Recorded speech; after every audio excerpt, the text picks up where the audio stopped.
ये है talks news network और आप देख रहे हैं पॉलिटॉक्स, राजनीति का कच्चा चिट्ठा। बीते रोज मंगलवार को बीजेपी प्रवक्ता गौरव भाटिया द्वारा एक प्रेस कॉन्फ्रेंस के दौरान रॉबर्ट वाड्रा को लेकर कांग्रेस की पूर्व अध्यक्ष सोनिया गांधी और राहुल गांधी पर जोरदार हमला बोला था। बीजेपी के आरोपों का जवाब देते हुए कांग्रेस की ओर से राज्यसभा सांसद रणदीप सुरजेवाला ने बड़ा बयान देते हुए कहा कि जब तानाशाह डरता है तब नौटंकी करता है। नफरत की दुकान चलाने वाले मनोरोग के शिकार हो गए हैं। भारत जोड़ो यात्रा को देश भर में जिस तरह का समर्थन मिल रहा है उसको देखकर भाजपा नेतृत्व घबरा गया है और बीजेपी वाले रोज नई बेवकूफी कर रहे हैं। आपको बता दें कि मंगलवार को बीजेपी के राष्ट्रीय प्रवक्ता गौरव भाटिया ने दिल्ली में प्रेस कॉन्फ्रेंस के दौरान गांधी परिवार को कट्टर पापी परिवार और भारतीय राजनीति में सबसे भ्रष्ट परिवार बताते हुए आरोप लगाया था कि 1000 बीघा जो भूमि है किसानों की, सरकार उसको इसलिए एक्वायर करती है क्या कि गांधी परिवार के जो भ्रष्टाचारी हैं उनको दी जाए?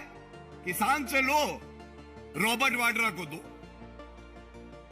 रॉबर्ट वाड्रा लैंड माफिया हो गए, भूमाफिया है रॉबर्ट वाड्रा। इसके साथ ही न्यायालय ने जो बात कही है मैंने आपके समक्ष रखी, लेकिन इस पूरे जजमेंट का सार ये है, जब आप सत्ता में होते हैं तो आपकी जिम्मेदारी ये होती है कि आप संविधान का पालन करें, आम जनता का हित देखें। और राजस्थान उच्च न्यायालय ने यह पाया है कि यह एक गंभीर मसला है और जांच एजेंसी को इस मामले में, ये ईडी थी जांच एजेंसी, सीबीआई चार्जशीट दाखिल कर चुकी है, वो आगे भी जांच करेंगी और वो दिन दूर नहीं है जो भ्रष्टाचारी गांधी परिवार के सदस्य ये सोचते हैं वो कानून से ऊपर हैं, उन तक कानून के हाथ नहीं पहुंचेंगे। तो मैं बता दूं, श्री नरेंद्र मोदी जी की ईमानदारी, जांच एजेंसियों का जज्बा कि भ्रष्टाचारियों को पकड़ना है,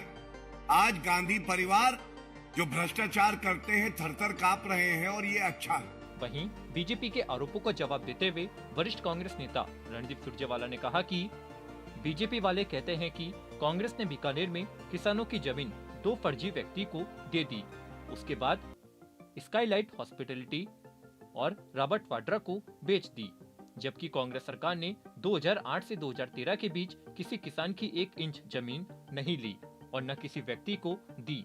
ये साफ झूठ है।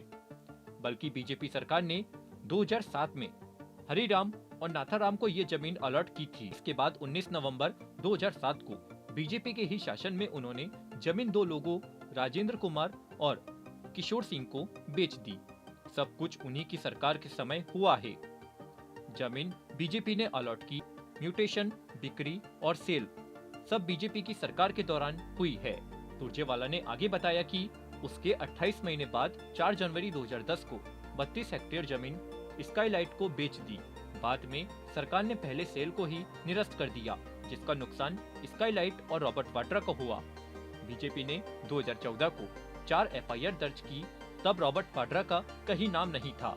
2015 को रॉबर्ट वाड्रा ने मुकदमा दर्ज करवाया कि मेरे पैसे दे क्योंकि हमारे साथ फ्रॉड हुआ है। सुरजेवाला ने कहा कि रॉबर्ट वाड्रा पीड़ित है, आरोपी नहीं। 2017 में जब मोदी जी को कुछ नहीं मिला तब ईडी आई। रॉबर्ट वाड्रा ने जवाब दिया कि हम विक्टिम हैं। भाजपा केवल राजनीति के लिए उन्हें फंसा रही है। आपको बता दें कि हाल ही में राजस्थान हाईकोर्ट से रॉबर्ट वाड्रा को बड़ा झटका लगा है। कोर्ट ने वाड्रा और उनकी मां मोरिन वाड्रा के खिलाफ दर्ज मनी लॉन्ड्रिंग मामले को रद्द करने उनकी याचिका खारिज कर दी है। हालांकि उनकी मां मोरिन वाड्रा और महेश नागर की गिरफ्तारी पर अंतरिम रोक जारी है। पॉलिटॉक्स ब्यूरो, दिल्ली। ये है टॉक्स न्यूज नेटवर्क और आप देख रहे हैं पॉलिटॉक्स, राजनीति का कच्चा चिट्ठा।